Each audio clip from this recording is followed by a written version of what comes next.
off to help a friend today to build a chicken coop. Today feels a good day because I'm being productive. Yesterday was not a good day. I don't know.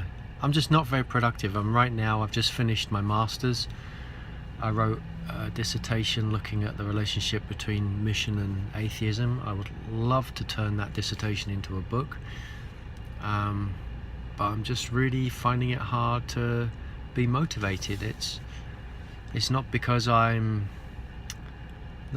lazy. It's just I think I'm struggling a bit with depression and feeling a bit down that my studies have ended, feeling a little lost, which might be a bit surprising when I talk about having a relationship with God and having Jesus in my life. But it's easy to get lost. I mean, some of the great characters in the Bible got lost at certain times and really struggled with where they should be in terms of God and in terms of their relationship with God.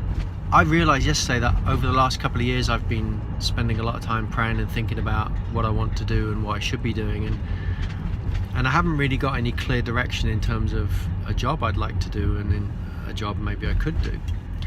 But one thing that I keep coming back to is this idea of mission, and I don't know how to get that ball rolling. So I realized yesterday that I hadn't really devoted much time to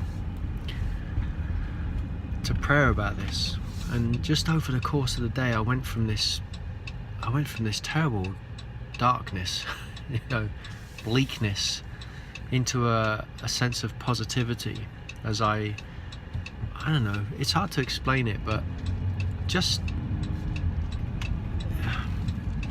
not in this superficial trite way, but just more in this quiet confidence that God would just work quietly in my life and draw me to a place of appropriate serving for both God and for other people. It's hard to explain it, but it turned me from looking inwards to that of looking outwards.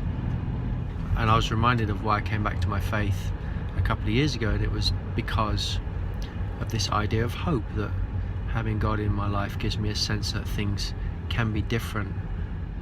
But I'm excited about today. I get to build something. I love building things. I love making stuff. All right, I'm here. Chicken coop. I'm excited about this.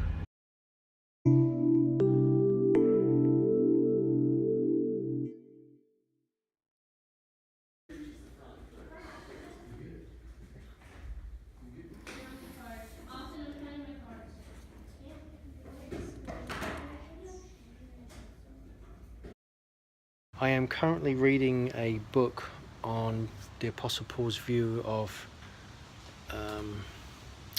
Christ's death, basically, and what his view was. It's an interesting book. It challenges the notion that Jesus died for the sins of the world as some kind of transactional thing. Rather, Christ died as a consequence of the mission. He was playing out God's mission.